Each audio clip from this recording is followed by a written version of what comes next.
How's that Oklahoma football team looking? Yeah, they look pretty good. They had their scrimmage, their spring game. I guess it was about a week and a half ago. So it was kind of interesting how the spring game played out. They had it scheduled for Saturday, April 13th, I believe, was the date. That was the original schedule, but there was some weather. There was some pending weather, and it was actually scheduled to rain all day Saturday. So Lincoln Riley made a quick shift. I believe it was on Wednesday afternoon, and he moved the game to Friday night. So I think a lot of people was thinking it was going to hurt the attendance. With spring games are so important from a recruiting standpoint anymore. I think last year was the first year that they could you could have an official visit from a recruiting perspective during the spring game. So over the last couple of years, they've become more popular, and I think there was some concern that the attendance might take a hit. But it didn't actually. They had about the same turnout. I think they had a little bit over 50,000 folks that showed up on a Friday night for the spring game. So it was good. I think kind of all indications. I mean, I think all the eyes were on Jalen Hurts as he made his official Oklahoma debut. I think he looked a lot sharper than a lot of people would have thought coming in. I think there might have been some rust.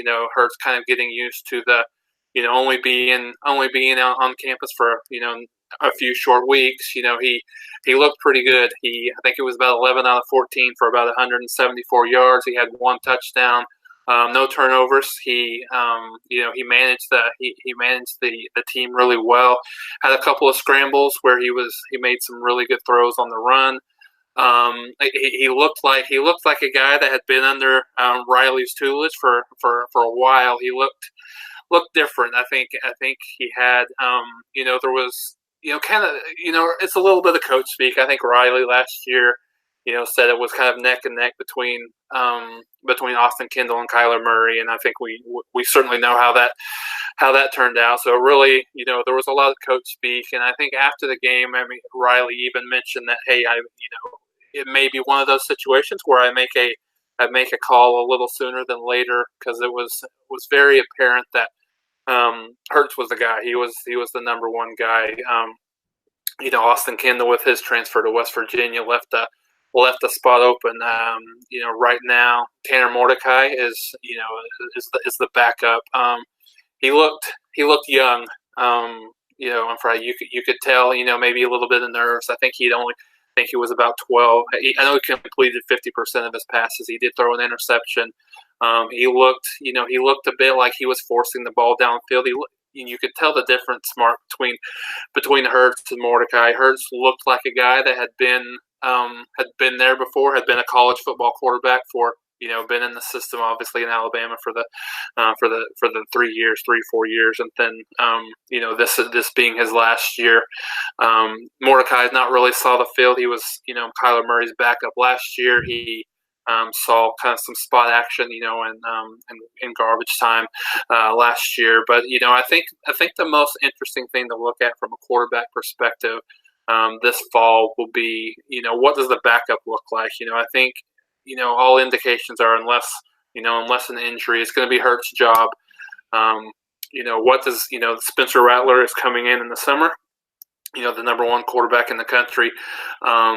He's probably not scheduled to get on campus till probably around June. So I think that'll be interesting to see how Mordecai if he can hold him off, or is Rattler that good that he can come in and steal that backup job immediately? And if he does, the all kind of important question now is, and what kind of goes into the forefront of our minds, is the transfer portal, right? I mean, how long do these kids want to wait? Do they want to wait their turn if they see, like in Mordecai's situation, if he sees that Rattler's already making that move? Does he think, oh, if he's already ahead of me right now, do I make the decision now? Do I wait it out until spring ball next year? So I think that'll be one of the most interesting things to look at as we kind of progress through spring and the fall. What I think has to be considered, though, is sheer mathematics when you look at the totality of college football. So take the FBS. We've got, I believe, 68 teams when you include the 5 conferences plus the major independents.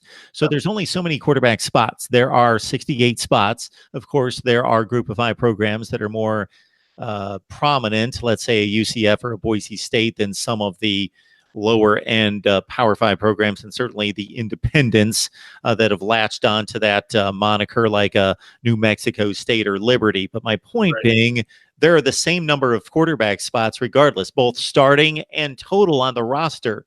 So while players are leaving to look for a better opportunity, all in all, there are the same number of positions. So you're still going to, unless you find an ideal spot where you see an opportunity where there's not much talent or experience in a particular player seizes that opportunity to land that job, for the most part, you're going to run into pretty steep competition regardless. We have the same number of players filling the same number of roster spots in totality.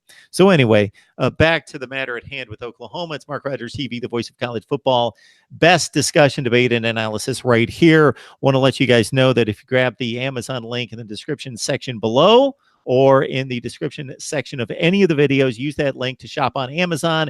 You are helping the channel. You're not costing yourself a penny. You are helping the channel do your Amazon shopping that way. We're on all the audio platforms as well. And of course, Patreon as well. We got Jason Ray on the line from Last Word on College Football. So while it's intriguing to you who's going to win the backup quarterback position or how well Mordecai is going to play, obviously, he becomes the most important player on the team if Hurts gets injured, hurt.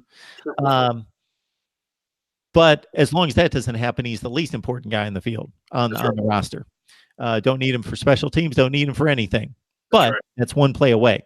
What I'm intrigued by is with the emergence and the ascension of Kyler Murray's stock, with the NFL scouting combine and the assessment of his skills on tape and the changing NFL and the changing standards of NFL quarterbacks, we are now looking at 2 consecutive quarterbacks from Oklahoma as Heisman Trophy winners who will be the number 1 selection most likely at the NFL draft. Therefore, we've got a bit of a downgrade for as good as Jalen Hurts is in running this Oklahoma offense. So how much will this offense have to be scaled back to accommodate his less than sterling passing ability downfield?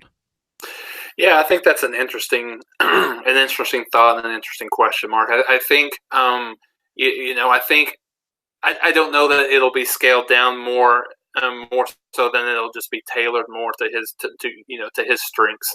I think one of the things that you'll probably see a little bit more, you'll see a lot of sprint outs. You'll see a lot of getting Hurts on the edge and letting him kind of make the decision whether or not he's going to throw or pass. And and I think you might see a little bit more of a power running game. Kyler Murray ran for a little bit over 1,000, right at about 1,000 yards this year from the quarterback position. But his was more speed, right? He'll beat you around the corner, and he'll kind of for some of those long touchdown runs. He wasn't going to go run between the tackles and blow anybody up. I think you'll probably see that a little bit more this year than what we've seen in the past. Kind of tailor it more to a kind of a Tim Tebow type of run offense, more of a a Sam Ehlinger run offense at the Texas side. So I think it's one of those things that we'll see progress through the first few games. Obviously, Oklahoma doesn't really have a chance to, with starting off with Houston, they don't really have a big chance to, kind of work through that. But I think that'll be key as we, obviously ending the spring season, but then going into fall, as the summer progresses. What are the things that what are the specific plays, the areas that Hurts is really good at? I mean, I think Riley is an offensive genius, so I would, certainly see him, tailoring those packages specifically for him, and the other thing that helps, I think, in the situation is the cupboard is certainly far from bare. At the skill position side, I think we've talked about in several discussions that Oklahoma has 3 5-star receivers that came in the spring, and 2 of the 3 played really well in the spring game. Theo Weiss had a couple of touchdowns. I think he had 3 catches for about 60-something yards. Then we saw Trajan Bridges had about 75 yards in receiving. And then Jaden Hazelwood, which is he only had a couple of grabs. But there's a lot of skill returning at the receiver position. All 3 of the running backs that the 3 leading rushers from a year ago return. Where the biggest question mark I think will come into play in terms of how Riley tailors the offense is on the offensive line. Oklahoma lost 4 of their 5 starters from an offensive line a year ago. The only starter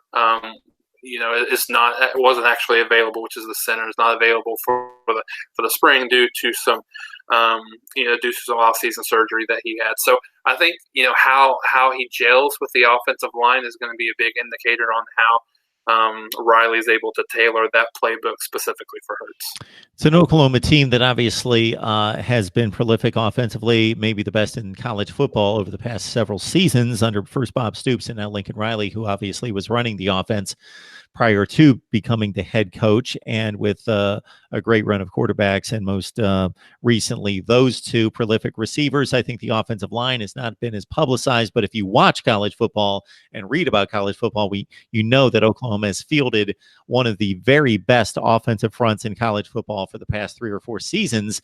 And to that point, I think that's being undersold, because on one hand, you could say, okay, this is Oklahoma. They reload, they're ready to go. Obviously, coaching, I think, is more important along the offensive front than any position in terms of mixing and matching. Can guys play multiple positions? If there's an injury, you don't want to bring in necessarily somebody who's your 8th best player. You want to bring in the next guy off the bench that's the best athlete that can play somewhere. And just the cohesion needed along the offensive front is totally undersold. We don't talk about it enough, or at least on other shows, they don't talk about it enough. We try to emphasize offensive line play because it is critical. It's the most important position on the field as a unit, I believe.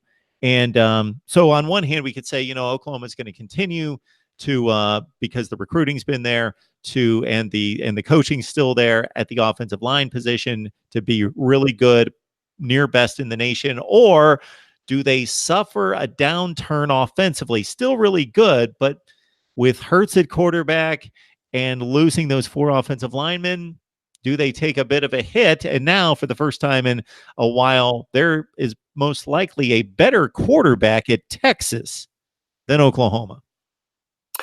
Yeah, I mean, I think you're spot on, Mark. I think the key area that I wanted to kind of grab onto that you mentioned was cohesion. I think that's a big one, especially in Bill Bedenbaugh's system. I think when you look at that, it's hard to fathom that they could be as good as they were a year ago. I mean, you have 3 guys that will be playing in the NFL next year that will be drafted in the first couple of rounds. Cody Ford is a big one that will probably get drafted in the first round. The others are high, 2nd to 4th round draft grades right there. So absolutely, you can't expect at least, or especially early in the year. You can't expect that to play at the same level. To your point, recruiting is there, so they've got the guys that have been waiting in the wings. That I think the expectation at Oklahoma is, you just reload. But it's much easier said than done. So I certainly would not expect, especially for the first half of the year, for the offensive line to play quite as well. And so what does that mean for Hurts if they're struggling to, is it a pass protection issue? Is it more of a run blocking issue? Does it hurt Oklahoma, making them more one dimensional? And to your point, could it put him in a little bit more pressure on Hurts? I think and I think your point is valid from the Texas perspective. That might hurt some the Oklahoma fans' feelings around here a little bit, but I think it's certainly one of those. Ellinger had a really good year in 2018. He cut his turnovers down significantly. I think he had 18 or 19 rushing touchdowns, so certainly led Texas to a bowl win over Georgia. So I think and I think that's one of the things I love about rivalries. I think one of the things that you've looked at over the last few years is that the Oklahoma Texas rivalry has not been really the same as what it was. There's not in rivalries. There's a good healthy kind of balance between competition and just kind of rubbing people the wrong way. I think Tom Herman and Sam Ellinger have done a good job at rubbing Oklahoma fans the wrong way over the whether it be what Herman said around the down horn sign, trying to get the Big 12 officials to make that call. So, but I digress just a little bit. But yeah, Ellinger has I think he's going into it, you have to think that he's probably the first team all Big 12 quarterback selection. As you go into the season with Hurts probably being a step behind him. With 28 AD 28 on the line on our live chat, who's been watching for quite some time, of course, paying homage to all day Adrian Peterson. He's asking, Jason, just what do you expect about the combination of running back of Kennedy Brooks and Trey Sermon? Yeah, I think they have a good problem at the running back position. They have three running backs that probably could start for anybody else. When you talk about specifically, obviously Trey Sermon and Kennedy Brooks, but then you have T.J. Pledger that played in some spot time. I feel like those three are too good not to be on the field at the same time. So I think that when you talk about Kennedy Brooks and Trey Sermon, I would expect that Riley uses them pretty closely to the way he used them last year. I think where Sermon does a really good job is he's the more physical, more powerful runner, which he really excels in the not only the short yardage situations, but he excels more so in the late game situation when you've been beating on the defensive line a little bit, and then fourth quarter situations he's able to get those tougher yards. Whereas Kennedy Brooks is kind of more the scat back, the quick, the game breaker type of situation. So I would probably expect a pretty close to a 50-50 carry split between the two, and then obviously Pledger being the third guy and kind of getting in that spot duty when called upon. Got Jason Ray on the line from Last Word on College Football. He is breaking down Oklahoma as the Sooners wrapped up spring sessions last Friday night, with, of course, another aim at the Big 12 championship in the college football playoff with Jalen Hurts at the controls. So this time last year, Oklahoma fans had to be psyched up for an improved defensive play because Alex Grinch had done wonders at Washington State, went to Ohio State, and you would think with a all-star coaching staff just on the defensive side of bringing in Grinch, who basically raised the level of play at Washington State from top 80 to 85 defenses to top 25 in the nation, statistically at least. Greg Schiano there at Ohio State, a former head coach at both Rutgers and Tampa Bay, that Ohio State should have been loaded on defense and been great on defense with all of the recruiting prowess, and they were great on defense from 2014 through 17, and they were awful last year. Yeah. Of course, most of that blame goes to Schiano because his defense is just too complex. So Grinch leaves Ohio State, goes to Oklahoma. So there has to be a level of optimism that this guy has some secret sauce to improve the defensive play. Yeah, I think Grinch has been welcomed, by fans and media and everybody alike pretty, in a pretty positive light. I think one of the things that you've heard from Grinch and just listening to some of his interviews and the way he talks, which is a little bit different, not to really trample on Mike Stoops a lot in the previous defensive regime, but you would see a lot of excuses from that group, whether it be more of the spread offenses or just not being able to play defense at the same level that you used to with that kind of the pass happy Big 12. But I think one of the things that you've seen early on with Alex Grinch is he's a no nonsense, no excuse type of guy. So he has been very quick to illustrate that it's an uphill battle in terms of changing the culture. I think there's been a culture of kind of accepting mediocrity within the team over the last handful of years, and I think what he's been doing is laying that foundation in the spring to be able to change that culture a little bit. And I think some of the things that you saw, at least off the cuff in the spring game, was that you saw a team that was rallying a little bit more to the football. than they have in the past. So Grinch's moniker is Speed D. In terms of just getting a lot of gang tackling, turnovers, forcing turnovers, whether it be fumbles, interceptions. I think his last team in Washington State, is either led the nation or was in the top 5 in turnover margin. So that's the basis around his defense was to force turnovers. So I think you saw a little bit of good and a little bit of kind of the same stuff in the spring game. You saw a lot of rallying to the football, a lot of gang tackling, but then you also see solo one-on-one tackles, and that's one of the things that Grinch has preached through spring, and then that he said on his post, red white interview was he was pretty pleased with with where they were from a tackling perspective. There was some individual tackles, and with a spread offense, you're going to get spread out a little bit, right? You're going to excuse me, you're going to get spread out, and you'll have corners on an island, you'll have safeties that are going to have to make one-on-one tackles in space, and that's going to happen. But as much as he wants to have the team in a position where they're rallying to the football. I think it's good. I think fans will just have to certainly be patient. You have to. It can't go any farther than up. I mean, you can't get any worse than where it was last year. I think he pointed out that Oklahoma in pass defense were ranked dead last, and that's. I mean, I think that's when you think about the culture at Oklahoma and you think about all that they have. It's hard to believe that you've got a team at their level that's gotten to that point. But I think that's I think unfortunately that's kind of where he is. With this team that they were dead last in pass defense. So I don't for Oklahoma fans to expect a top 20 to top 30 defense next year. Probably not going to get there. That's probably a bit unreasonable to get from that point to top 20, top 30. But I think if you look at a team that is, if you look and if they're able to get in the top 50, top 60, I think that shows the vast improvement of the roster from last year to this year, and the talent. The team has talent. I think it's just a part of the buy-in. Have they bought in? Will they buy in specifically when things start?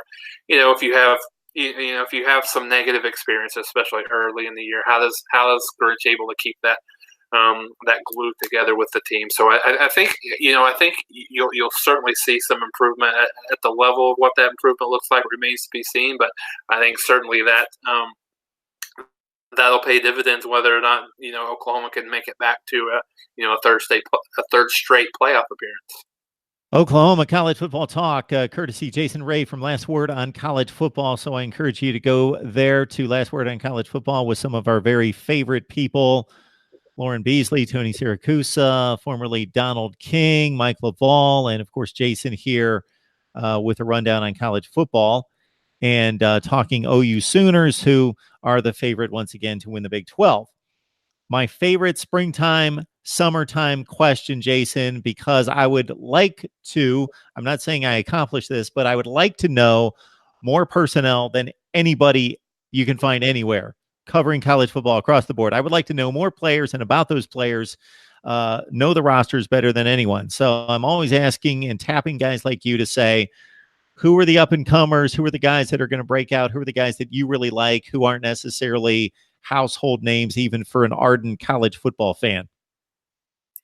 So on the offensive side of the ball, I think, and he's not really a newcomer. I think a guy that we talked about some of the freshmen, so I'll stay away from the freshmen because I think those are no-brainer from the receiver position. But I think one guy that was a teammate of Kyler Murray's in high school is Lee Morris. I mean, I think he's a guy that could make a lot of noise, that he's a little bit under the radar at the receiver position. He had a really good spring.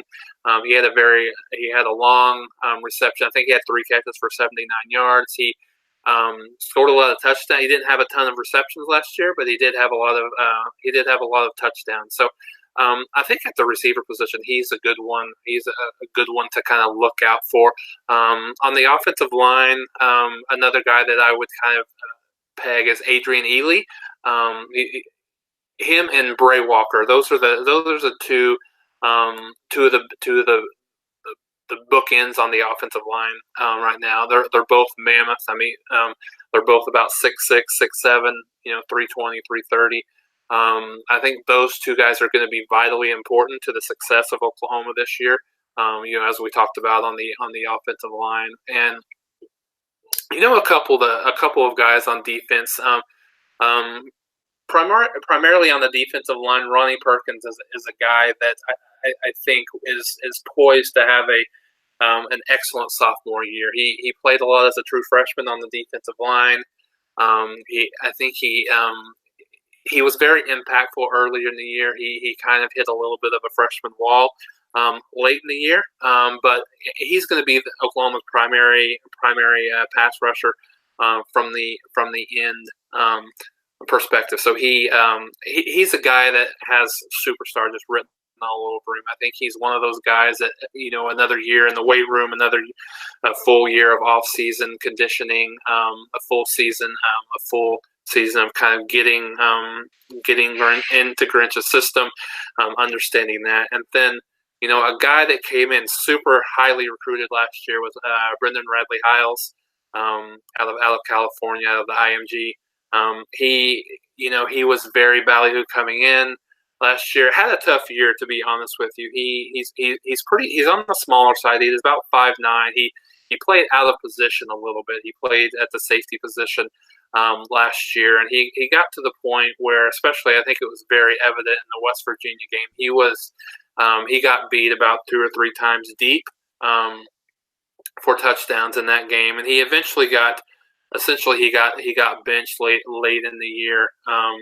Especially that Alabama game. So he's come back. I think he's come back pretty strong in the spring. He had a couple of sacks. He had a fumble recovery in the spring game. To see how he is able to kind of mature and go through that for the first time, probably in his career playing football. He went through some adversity. He went through some areas where he wasn't the best on the field. He wasn't, even top, one of the 11 best to get on the field at that point. So seeing how he, kind of comes back from that towards the end of the year, I think will be good. So those are just 4 or 5 names to keep an eye on.